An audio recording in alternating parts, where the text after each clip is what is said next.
The massive silver ship hung in space like a sleeping giant. Its metal skin reflected the blue and white swirls of the planet below. Inside the ship, alien beings moved through bright corridors with purpose. They had traveled across the galaxy to reach this small world. Their mission was simple: study the planet, learn about its people, prepare for invasion. Commander Taman stood before a wall of glowing screens. His tall frame cast shadows across the control room. Like all Velkari, his skin was pale gray and his eyes were large and dark. He had no hair on his head. Instead, small ridges ran along his skull. His uniform was dark blue with silver markings that showed his rank. "Report," Taman said to his team. Chief Analyst Minji stepped forward. She was shorter than the commander but carried herself with confidence. Her fingers danced across a floating keyboard made of light. Numbers and charts appeared on the screens around them. "The planet has one dominant species," Minji said. "They call themselves humans. They live in large groups across most of the land areas. Their technology is primitive but growing. They have basic spaceflight and simple weapons." Taman nodded. This was what they expected.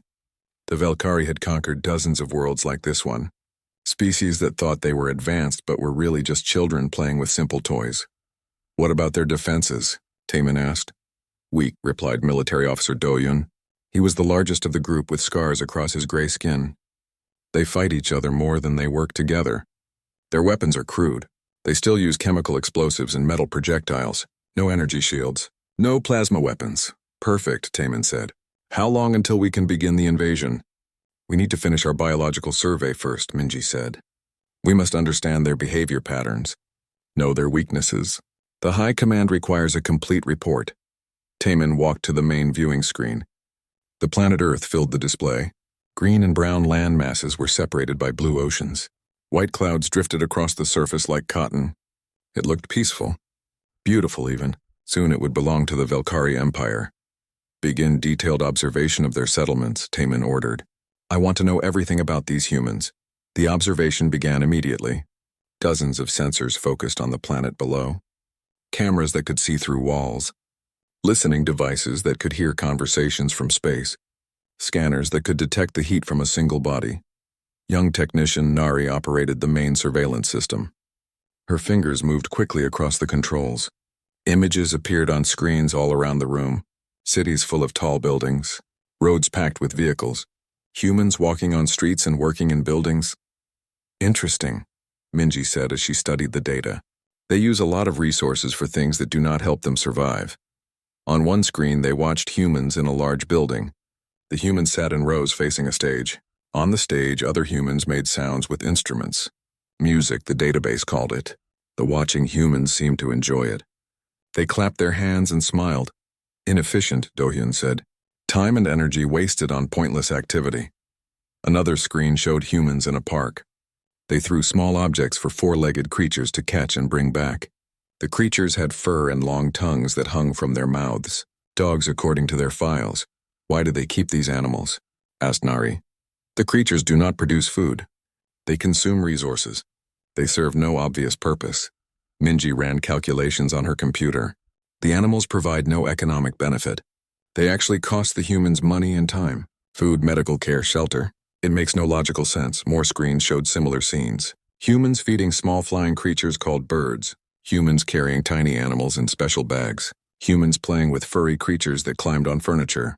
Cats, their database identified them. "These pets are everywhere," observed Communications Officer Hyunwoo. He was thin even for a Velkari. His job was to monitor human transmissions. "Humans spend billions of their currency units on these animals every year." "Fascinating," Taman said. "They waste resources on creatures that give nothing back. This confirms what we suspected. Humans are driven by emotion instead of logic. This makes them weak." The team continued their observations. They focused their sensors on a quiet neighborhood in what humans called a suburban area. Small buildings housed single families. Humans here seemed to live slower lives than those in the big cities.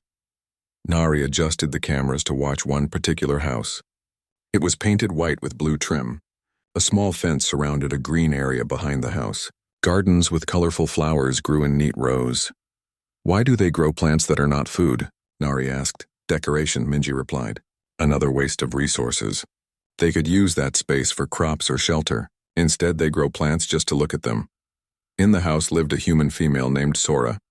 She was young with long black hair and kind eyes. The surveillance system identified her as 28 years old. She lived with her mate, a human male named Jinwoo who worked in the city during the day. But what caught the attention of the Velkari observers was the small human that lived with them. A baby they called Jinho. He was less than 1 year old, too young to walk or speak clearly. He spent most of his time sleeping, eating, or making small sounds. The human offspring are completely helpless, Do-hyun noted. They cannot survive on their own for many years. This is a serious weakness. Not like our young, agreed Minji. Velkari children can care for themselves within months of birth. These humans must waste enormous resources protecting and feeding their babies. As they watched, they noticed something else that puzzled them. Living in the same house was a small orange creature with 4 legs, pointed ears, and a long tail. A cat named Momo. The animal seemed to serve no purpose except to sleep in sunny spots and occasionally interact with the humans. Look at this, Nari said, adjusting the camera focus. The humans touch the animal gently. They make soft sounds at it. The animal produces a vibrating sound in response. Purring, Hyunwoo said, checking the database. It indicates contentment. But why? Taemin asked. What does either species gain from this interaction? The team watched as Sora picked up the cat and held it against her chest. The cat continued its purring sound. Sora smiled and spoke softly to the animal. Then she gently placed it back on the floor. Emotional attachment, Minji concluded. The humans form bonds with these creatures based on feelings rather than practical benefit. It confirms our assessment. They are not a logical species. This will make invasion easier, Do-hyun said. Emotional creatures make poor military decisions. They will try to protect these useless animals instead of defending strategically important positions. Taemin nodded in agreement. Everything they observed supported their pre-invasion analysis. Humans were soft. They wasted resources on pointless activities and useless animals. They made decisions with their hearts instead of their minds. Continue observation, Taemin ordered. Focus on this family. Document their daily routines. I want to understand exactly how these emotional attachments work. It will help us predict their behavior during conquest. The Velkari had no idea that they were about to witness something that would change everything they thought they knew about Earth and its inhabitants. In their cold, logical minds, they could not imagine that love and loyalty might be strengths rather than weaknesses. The observation continued. The alien watchers settled in to study their subjects. They believed they were learning about prey. They had no idea they were about to discover predators unlike any they had ever encountered. 3 days had passed since the Velkari began watching the human family. Commander Taemin found himself returning to observe them each morning. There was something about their simple lives that fascinated him. Not because he admired them, but because their behavior seemed so illogical. The surveillance room hummed with quiet activity. Analyst Minji sat at her station tracking human movement patterns. Technician Nari monitored multiple households across the planet. Military officer Do-hyun studied human defense systems, all routine work for a pre-invasion survey. Commander, Nari called out. The female human is moving the small one outside again. Taemin looked at the main screen. Sora carried baby Jinho through the back door of her house. The morning sun painted everything in warm gold light. She had dressed the baby in soft blue clothing. A small hat covered his head to protect him from the sun. She does this every day, Minji observed. Takes the offspring into the open area behind their dwelling. Inefficient. The baby would be safer inside. Humans seem to believe their young need exposure to natural light, Hyunwoo said from his communication station. I have intercepted thousands of their messages about this practice. Taemin watched as Sora placed Jinho on a soft blanket in the garden. The baby gurgled happily and moved his small arms and legs. Nearby, colorful flowers swayed in a gentle breeze. The orange cat Momo appeared from somewhere in the garden and settled down close to the blanket. The animal positions itself near the offspring, Nari noted. Why does it do that? Seeking warmth from the sun, most likely, Do-hyun suggested. Simple animal behavior. Sora spoke softly to both the baby and the cat. She touched Jinho's face gently and scratched behind Momo's ears. Then she moved to work in her flower garden a few meters away. She pulled weeds and watered plants while glancing back at her child every few seconds.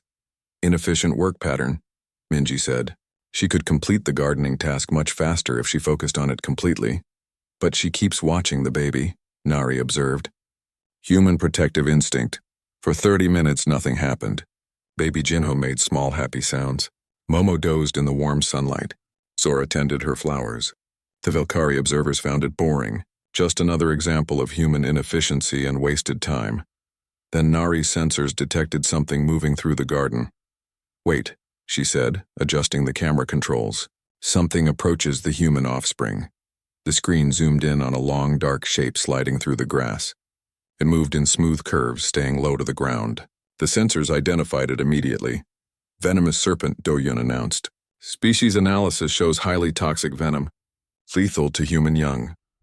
The snake was about 1 meter long with brown and black patterns on its skin.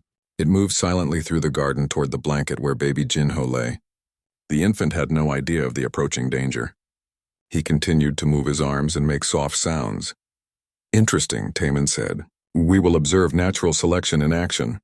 This will show us how human offspring survive or fail to survive." The Velkari watched with scientific interest. They expected to document how natural predators controlled human population growth. It was valuable data for their invasion planning. Sora was facing away from her child, focused on a section of flowers near the fence. She had not noticed the snake. The creature continued its approach. Soon it would be close enough to strike the helpless baby. But Momo was not asleep. The cat's ears had turned toward the sound of movement in the grass. Its eyes opened and focused on the approaching snake. For a moment, the orange cat remained still. Then it saw where the serpent was heading. "The feline has detected the threat," Nari reported. "It will flee," Do-Hyun predicted. Basic survival instinct. The animal has no reason to face a dangerous predator. But Momo did not run away. Instead, the cat rose to its feet with fluid grace. Its fur began to stand up along its back and tail. The cat positioned itself directly between the snake and the baby. It arched its back and made a low hissing sound. "Curious behavior," Minji said. "The animal is displaying threat postures." The snake stopped moving when it saw the cat.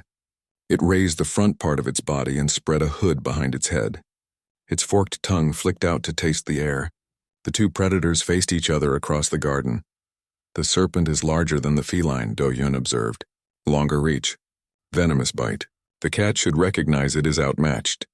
But Momo held its ground. The small orange cat made itself look as large as possible. Its tail was fully fluffed. Its green eyes never left the snake. When the serpent moved closer, Momo hissed louder and took a step forward. The Velkari observers leaned closer to their screens. This was not the behavior they expected from a simple pet animal. "Why is it not running?" Nari asked. "Perhaps it is too frightened to move," Hyun-woo suggested. But that theory proved wrong when the snake struck. The serpent launched forward with lightning speed. Its fangs aimed for baby Jinho, but Momo was faster. The cat leaped to intercept the attack. The snake's fangs sank into Momo's shoulder instead of reaching the human child.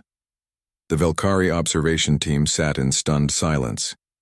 The animal deliberately took the strike meant for the offspring, Minji said slowly. Momo cried out in pain but did not retreat. Instead, the injured cat fought back with claws and teeth. It grabbed the snake and bit down hard. The serpent writhed and tried to escape, but Momo held on. The two creatures rolled across the ground in a desperate struggle. "This makes no sense," Do-Hyun said. "The feline is not related to the human offspring.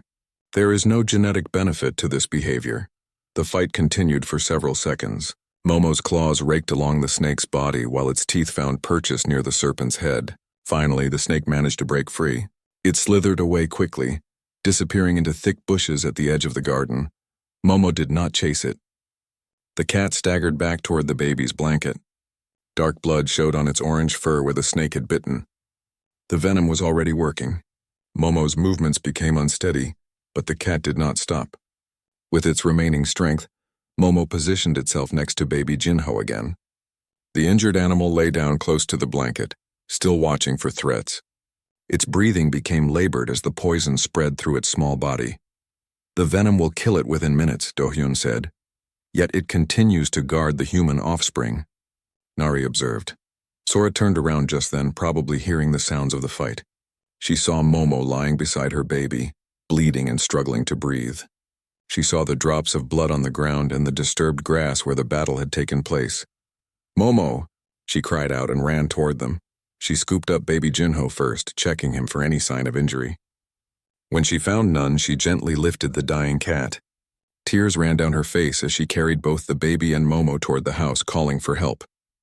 The Velkari observers watched in complete silence as the drama unfolded below them.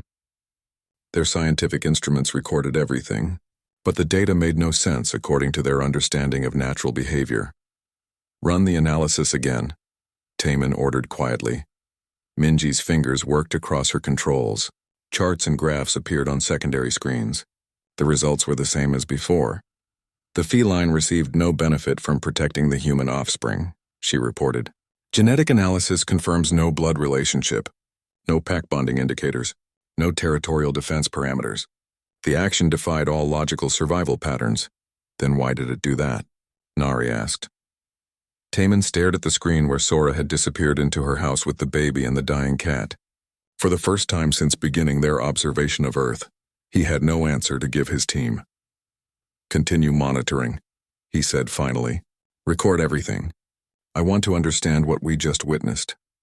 The Velkari had observed thousands of species across the galaxy. They understood predator and prey relationships. They knew about pack behavior and territorial defense. They could predict animal actions based on survival needs and genetic programming. But they had never seen anything like what happened in that small human garden. An animal sacrificing itself for a creature of a different species. A creature it gained nothing from protecting. The concept was so foreign to their logical minds that they could not process it.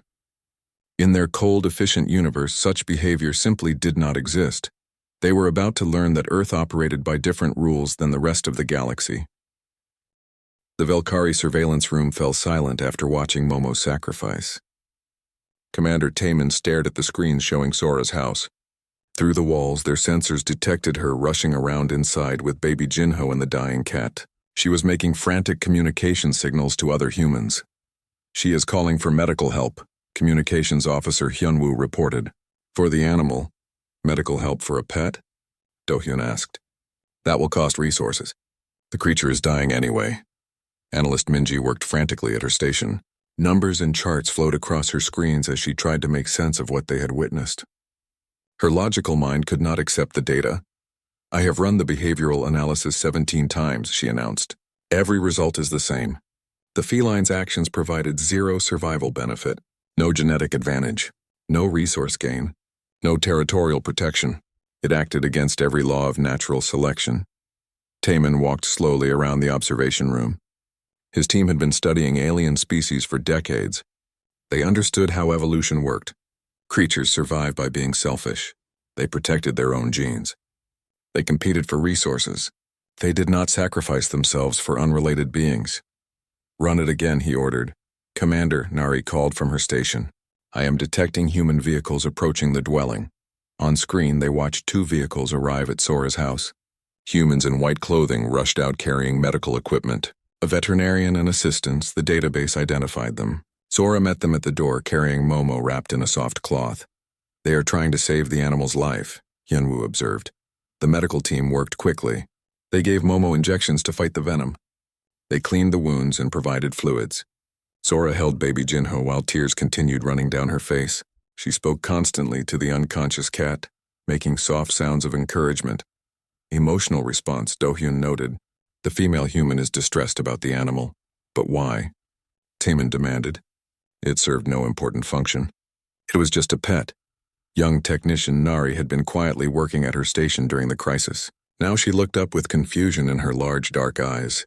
"Commander, I think I found something. May I show you?" Taemin nodded.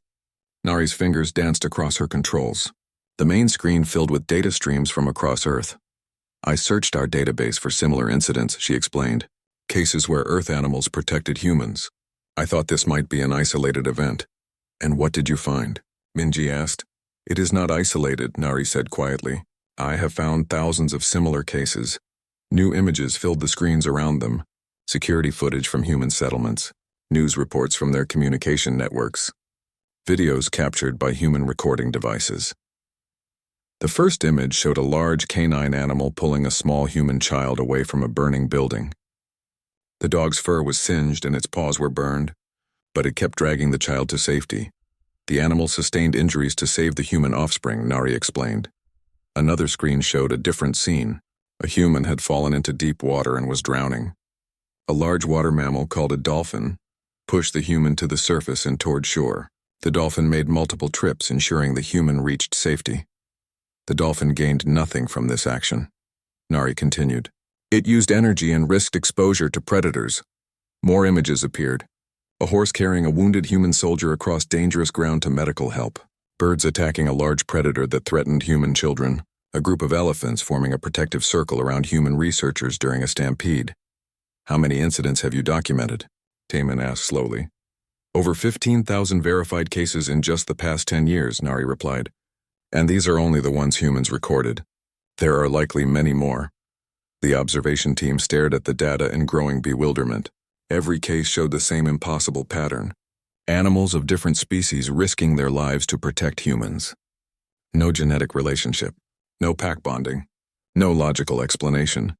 Run probability calculations, Taman ordered Minji. Her fingers flew across the controls. Mathematical formulas filled the air above her station in glowing symbols.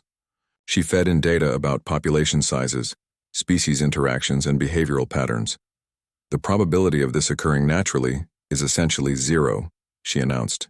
For this many cross-species protective incidents to happen by chance would require odds of trillions to 1 against. Then how do you explain it?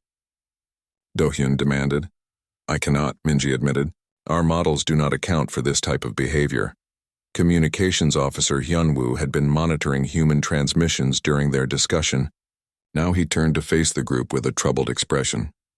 Commander, I am detecting something else in their communications. Human responses to these animal sacrifices. Show me, Taman said. New data appeared on the screens. Human social networks filled with messages about animal heroes. News stories celebrating pets who saved human lives. Monuments built to honor brave animals. Humans spending enormous resources to care for animals injured while protecting people. They remember these incidents, Hyunwoo explained. They honor the animals. They tell stories about them. They teach their children about animal bravery. Inefficient, Do-hyun muttered, but his voice lacked conviction.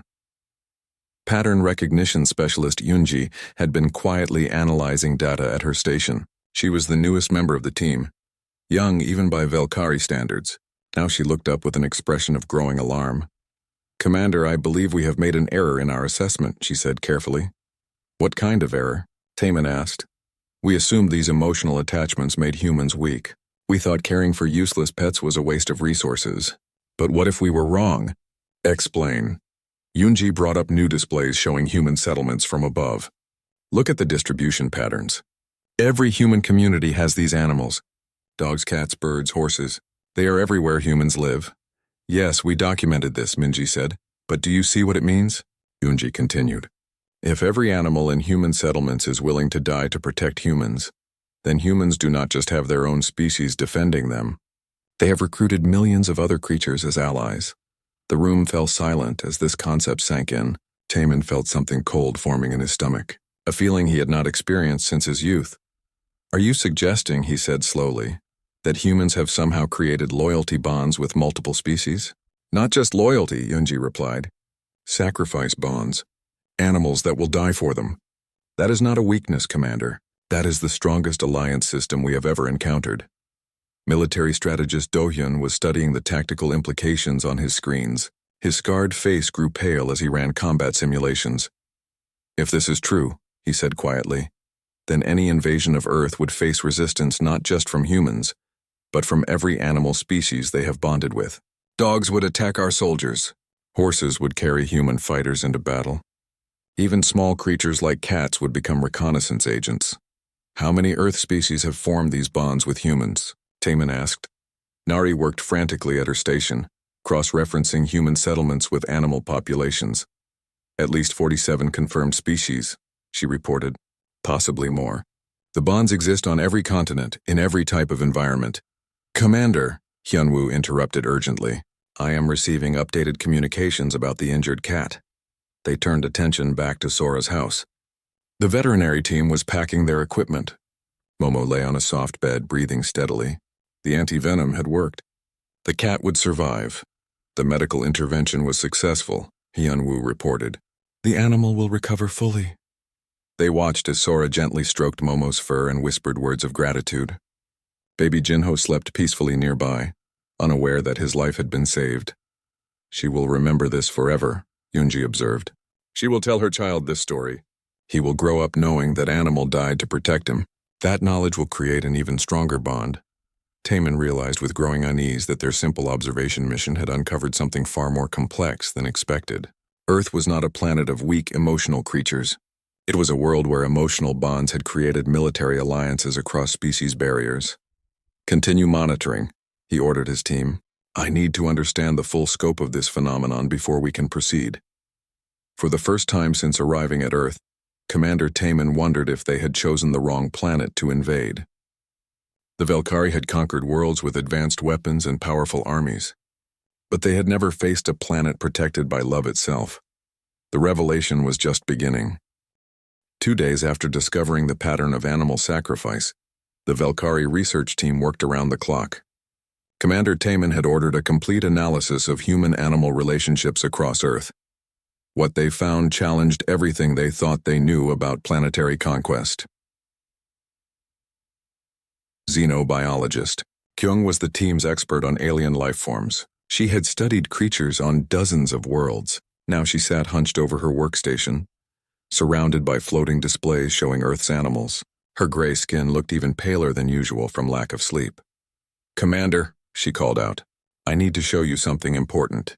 Taemin approached her station.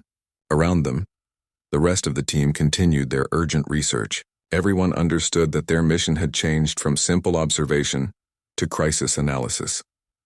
What have you found? Taemin asked. Kyung gestured to her screens. Images of human settlements appeared from cities around the world. I have been studying how humans interact with animals in their daily lives. The bonds go much deeper than simple pet ownership. The first image showed a human city during what their database called a hurricane. Strong winds and flooding had damaged many buildings, but instead of fleeing to safety, humans were seen carrying animals to rescue shelters. Dogs, cats, birds in cages, even small creatures like rabbits. They risk their own lives to save animals during disasters, Kyung explained.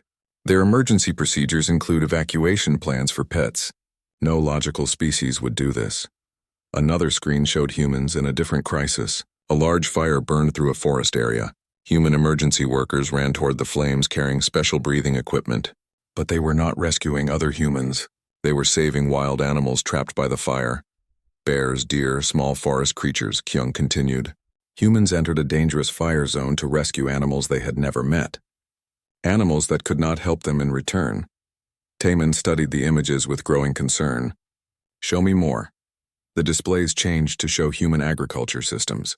Vast fields where humans grew food crops. But mixed among the food plants were areas dedicated to animals that did not produce food for humans. Horses, Kyung pointed out. Large animals that consume significant resources. In their primitive past, humans used them for transportation. Now they have mechanical vehicles. The horses serve no practical purpose, yet humans continue to care for millions of them. Inefficient, analyst Minji commented from her nearby station. They could use that land to grow more food or build more shelters. But they choose not to, Kyung said. They prefer to maintain these animals out of what they call emotional attachment. Military strategist Do-hyun looked up from his tactical analysis. I have been modeling combat scenarios based on this new data. The results are troubling. Taemin walked to Do-hyun's station.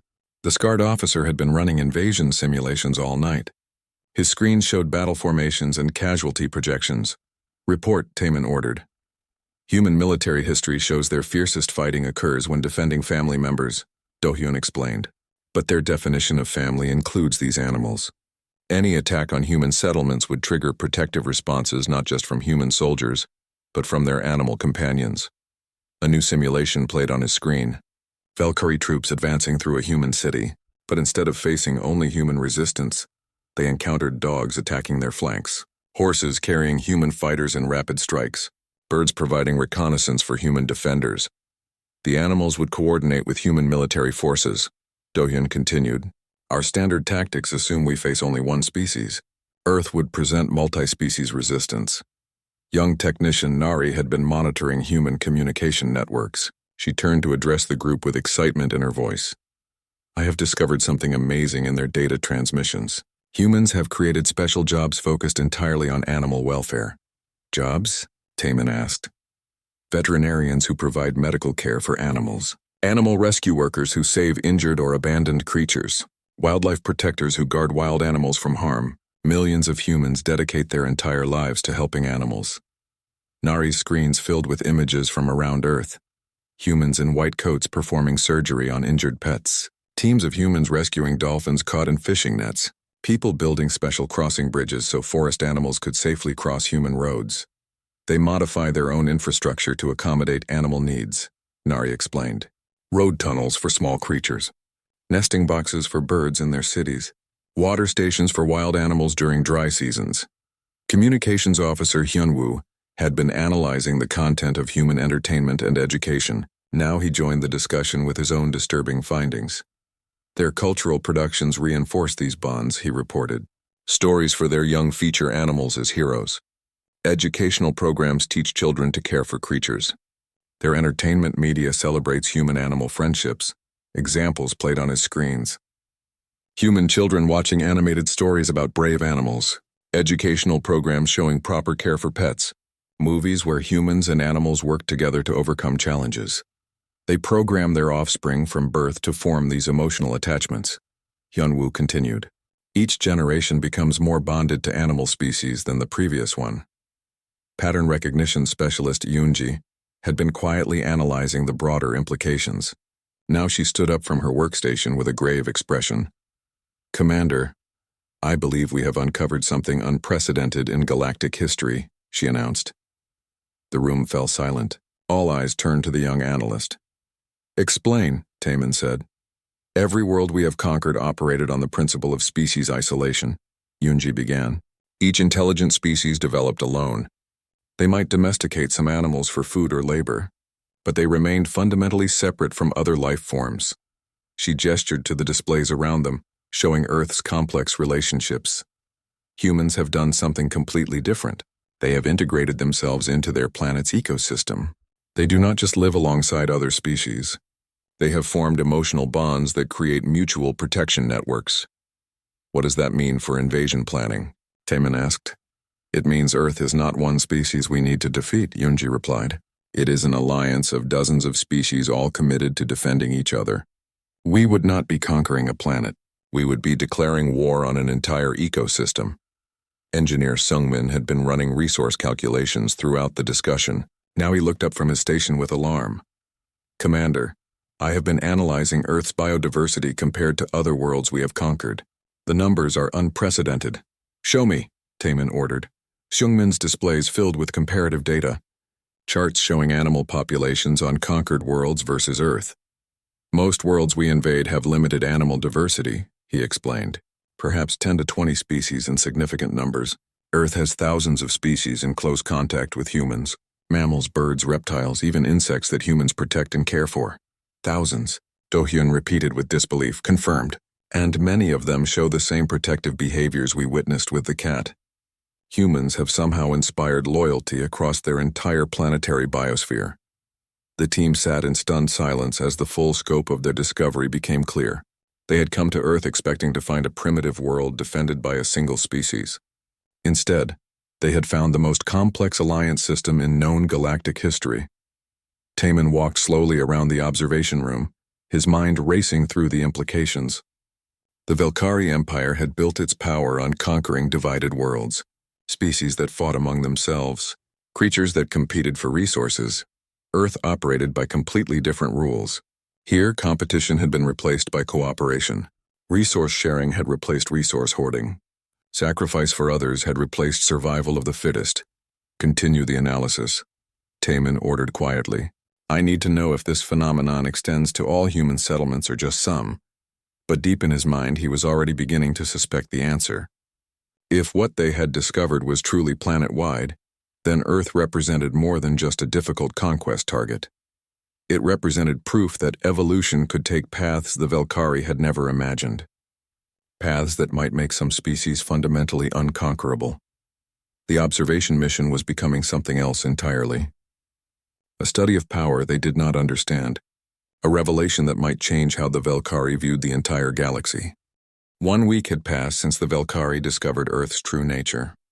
The observation room buzzed with urgent activity as the research team prepared their most important report in decades. Commander Taman stood before the central command display, knowing that what he told the High Command would determine the fate of both Earth and the Velkari Empire. The door to the observation room opened with a soft hiss. Fleet Admiral Jinsu entered, followed by 2 senior military advisors. The admiral was old even by Velkari standards, his gray skin marked with deep lines of age and authority. He had conquered more worlds than any other commander in their history. "Commander Taman," Admiral Jinsu said in his cold voice, "your urgent communication suggested this planet presents unusual complications. Explain." Taman activated the main display system. Images of Earth filled the screens around them, showing human cities, farms, and natural areas teeming with animal life. "Admiral, our initial assessment of Earth was fundamentally incorrect," Taman began. "We believed we faced a single species with primitive emotional attachments. The reality is far more complex." "Show me," the Admiral commanded. Analyst Minji stepped forward and began presenting their data. Charts and graphs filled the air showing the scope of human-animal relationships across the planet. "Humans have formed protective bonds with over 2,000 different species," she reported. "These bonds create mutual defense networks that span the entire planet." Admiral Jinsu studied the data with sharp eyes. "Defense networks?" Military strategist Do-hyun activated his tactical displays. Battle simulations played showing Velkari forces attempting to invade human settlements. Any attack on human communities would trigger coordinated resistance from multiple species, Do-hyun explained. Dogs would serve as assault troops. Horses would provide rapid mobility for human fighters. Birds would act as reconnaissance units. Even small animals would become intelligence gatherers. The Admiral watched the simulations with growing interest. In each scenario, Velkari forces found themselves outnumbered not by human soldiers, but by the sheer variety of creatures defending human settlements. "Interesting tactical challenge," Admiral Jinsu commented. "But surely our superior technology can overcome primitive animals." "That assumption may be flawed, Admiral," Intelligence Officer Jiho interrupted. He was a thin Velkari with intense eyes who specialized in enemy behavior analysis. Jiho activated new displays showing human military history. Battles from their past conflicts filled the screens. Human military performance increases dramatically when they fight to protect loved ones, Jiho explained. But their definition of loved ones includes their animal companions. Historical data shows humans fighting with near-suicidal determination when defending pets or livestock. Examples played showing human soldiers carrying wounded animals to safety under enemy fire. Civilians refusing to evacuate disaster areas without their pets.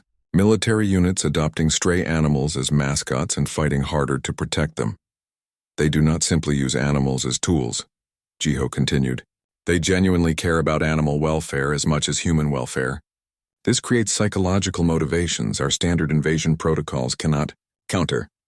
Engineer Sungmin presented resource analysis data that made the situation even more concerning. "Human infrastructure is designed to support both human and animal populations," he reported. "Their supply chains include food, medicine, and shelter for millions of non-human creatures. Any disruption to these systems would create humanitarian crises they would fight desperately to prevent." Admiral Jinsu walked around the room studying the various displays. His experienced mind processed the tactical implications quickly. "You are suggesting their emotional attachments make them more dangerous, not less," he said. "Exactly, Admiral," Taman confirmed. "We based our invasion plans on the assumption that emotional species make poor military decisions. But Earth's evidence suggests the opposite. Emotional bonds create stronger fighting motivation than logical self-interest." Communications Officer Hyun-woo had been monitoring human transmissions throughout the briefing. Now he looked up with urgent news. "Admiral, I am detecting unusual activity in human military communications," he announced. "Several nations appear to be conducting joint training exercises involving animal units. New images appeared on screen showing human soldiers working alongside dogs, horses, and even dolphins in military operations. The animals were not just pets or mascots. They were integrated into actual combat and reconnaissance missions. They have weaponized their emotional bonds, Do-hyun observed with professional admiration. Animal units provide capabilities our forces cannot easily counter. Dogs can detect our soldiers by scent. Horses can move through terrain our vehicles cannot navigate. Marine mammals can operate underwater where our sensors are limited. Pattern recognition specialist Yoonji had discovered something even more disturbing in her analysis of human behavior. "Admiral, the bonds extend beyond military applications," she reported. "Humans have created economic systems based on animal welfare. Entire industries dedicated to pet care, wildlife protection, and animal rescue." Her displays showed the massive scale of Earth's animal-related economy. Billions of currency units spent annually on animal food, medical care, and shelter. Millions of humans employed in animal-related jobs.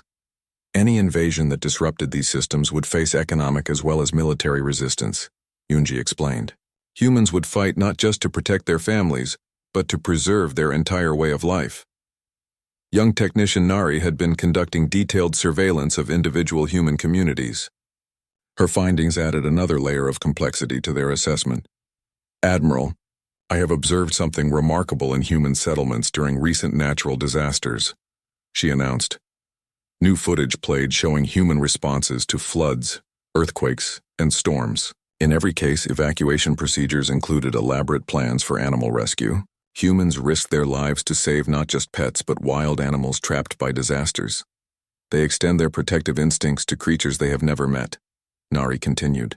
During a recent forest fire, human emergency workers spent days rescuing wild animals from the flames. They received no benefit from these actions except emotional satisfaction. Admiral Jinsu studied this footage with particular interest. His military mind understood the implications immediately. "If they will risk their lives for unknown animals," he said slowly, "they will fight with absolute determination to protect animals they know and love." Xenobiologist Kyung presented the final piece of evidence that convinced Admiral Jinsu of Earth's unique danger. "Admiral, I have analyzed human cultural evolution over the past century," she reported. "Their bonds with animals are becoming stronger over time, not weaker. Each generation shows increased dedication to animal welfare." Her data showed the growth of animal rights movements, wildlife conservation efforts, and pet adoption programs across human history. They are evolving toward greater interspecies cooperation, Kyung concluded. Given enough time, they may achieve complete integration with their planetary ecosystem. Such a species would be impossible to conquer using conventional methods. Admiral Jinsu stood silently for several minutes, processing everything he had learned. Finally, he turned to face Commander Taemin directly. "Commander, what is your recommendation regarding the invasion of Earth?" Taemin had been dreading this moment. Everything in his military training told him to recommend proceeding with the conquest. The Velkari Empire never retreated from a target world, but everything he had observed told him that Earth was different. Humanity had discovered something that made them fundamentally unconquerable through conventional warfare. "Admiral," he said carefully, "I recommend we classify Earth as a protected research subject rather than a conquest target. The human-animal bond phenomenon represents evolutionary development we do not understand. Attempting invasion would likely result in catastrophic casualties for minimal strategic gain." The Admiral's advisors looked shocked. In Velkari military history, no commander had ever recommended avoiding conquest of a primitive world. But Admiral Jinsu nodded slowly. His long experience had taught him to recognize genuine strategic threats, regardless of their technological level. "Agreed," he said finally. "Earth presents tactical challenges our current doctrines cannot address. We will observe and study their development from a safe distance." The decision was made. For the first time in their imperial history, the Velkari would retreat from a world not because of superior weapons or technology, but because of the power of love itself. 6 months had passed since Fleet Admiral Jinsu ordered the withdrawal from Earth invasion plans. The Velkari research vessel maintained its distant orbit, now operating as a long-term observation post rather than a military staging ground. Commander Taemin found himself returning each day to watch the human family that had started their incredible discovery. In the garden behind Sora's house, baby Jinho was no longer the helpless infant they had first observed. He could now sit up on his own and make deliberate sounds that almost resembled words. Most remarkably, he showed clear recognition of the orange cat that had saved his life. Momo had recovered completely from the snake bite. The cat bore a small scar on its shoulder, but otherwise appeared healthy and content. What fascinated the Valkyrie observers was how the near-death experience had strengthened rather than weakened the bond between the cat and the human family. The feline displays increased protective behavior, noted xenobiologist Kyung from her observation station. It rarely leaves the vicinity of the human offspring. Analyst Minji tracked Momo's movement patterns on her displays. The animal has established a perimeter defense system around the baby. It positions itself to intercept any potential threats before they can reach the child. On screen, they watched as Jinho reached out with chubby fingers toward Momo. The cat moved closer, allowing the baby to touch its soft fur. The infant made happy gurgling sounds while gently patting the animal. The human offspring is learning to interact with the protective animal, observed technician Nari. Each positive contact reinforces their emotional bond, communications. Officer Hyunwoo had been monitoring human data networks about the incident. The story of Momo's heroic rescue had spread through human communication systems, generating millions of responses. The humans have created what they call a memorial fund, he reported. They are collecting resources to help other animals who protect human children. The story has inspired similar accounts from around their planet. New images appeared on the screens, showing other instances of animal heroism. A dog that alerted a family to a gas leak, saving their lives. A horse that carried an injured child miles to medical help.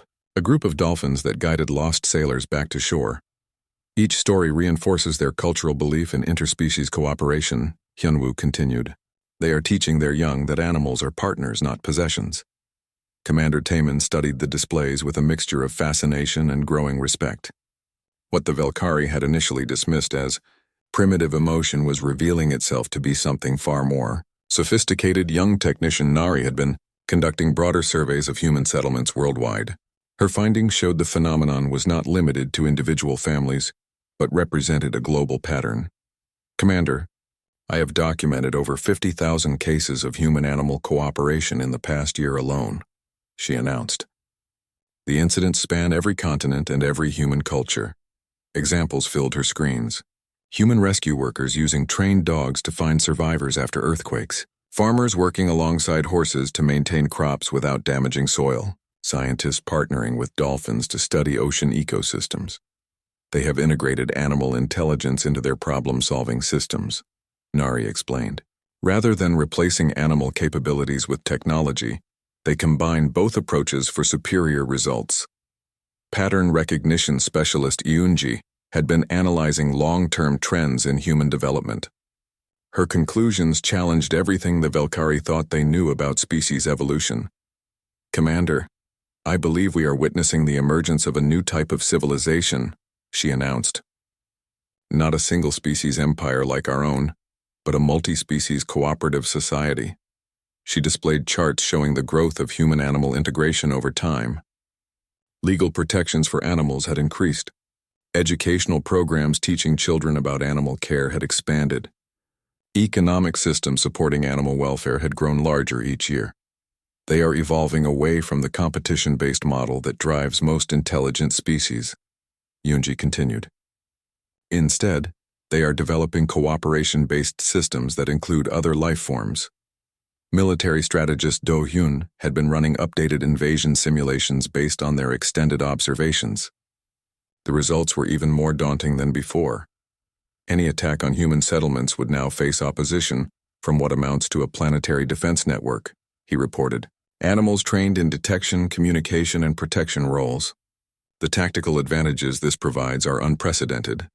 Intelligence officer Jiho had discovered something even more significant in human military development.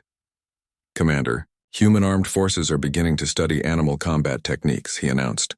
They are learning pack hunting strategies from wolves, aerial reconnaissance from birds, underwater tactics from marine mammals. They are absorbing the combat knowledge of multiple species, Do-hyun added with professional admiration. This creates tactical unpredictability our standard combat algorithms cannot counter. As the months passed, the Valkyrie observers watched baby Jinho grow and develop. The child's first clear word was Momo. His first successful crawling expedition was toward the cat. When he began to walk, Momo stayed close beside him, ready to provide support or protection. Sora continued to tell her son the story of how Momo had saved his life. She spoke of bravery, sacrifice, and love transcending species boundaries. The child listened with the intense attention that only the very young can show. She is programming the next generation with even stronger interspecies loyalty, observed Kyung. Each human child raised this way will form deeper bonds with animals than their parents. Engineer Sungmin had been studying the broader implications of human civilization development. His findings suggested consequences that extended far beyond Earth. Commander, if this cooperative evolution continues, humans may eventually achieve technological advancement, guided by multi-species wisdom rather than single-species ambition, he reported. What would that look like? Taemin asked. Space exploration programs that consider the needs of all Earth life forms, colonization efforts that preserve rather than destroy existing ecosystems, technology development that enhances rather than replaces natural processes. The implications were staggering. The Velkari Empire had conquered the galaxy through superior technology and ruthless efficiency, but humans were developing something potentially more powerful. Technology guided by compassion and cooperation with all life forms. Admiral Jinsu contacted the observation post for a final status report. The aging commander appeared on the main communication screen, his weathered features showing the weight of difficult decisions. Commander Taemin, what is your final assessment of the Earth situation? He asked. Taemin had prepared for this moment. His report would influence Velkari policy toward humanity for generations to come. Admiral, Earth represents a fundamental shift in how we understand civilization development, he began. Humans have discovered that emotional bonds with other species create strategic advantages we cannot match with technology alone. And your recommendation? Earth should be designated as a protected study zone indefinitely, Taemin replied. Not because we fear their weapons, but because we need to learn from their approach. They may have discovered the key to sustainable galactic civilization. Admiral Jinsu nodded slowly. Agreed. The High Command has decided to establish a permanent research station to monitor human development. Perhaps we can learn something from their methods. The communication ended. Commander Taemin turned back to the screen showing Earth. In Sora's garden, Jinho was taking his first independent steps while Momo walked beside him. The cat's tail was raised high, a sign of contentment and confidence. The scene represented everything the Velkari had learned about humanity. Protection without domination, cooperation without exploitation, love that created strength rather than weakness. For the first time in Velkari history, they had encountered a species that might be their superior, not through military might or technological advancement, but through the simple act of caring for other life forms. The observation mission had become something unprecedented, a study in humility. The mighty Velkari Empire, conquerors of worlds, had found themselves learning from a species that measured strength, not by what they could destroy, but by what they chose to protect. In the garden below, baby Jinho laughed with joy as he played with the cat that had saved his life. Neither the child nor the animal understood that their simple bond had changed the course of galactic history. Sometimes the most powerful forces in the universe were also the most gentle. The Velkari were finally beginning to understand that truth.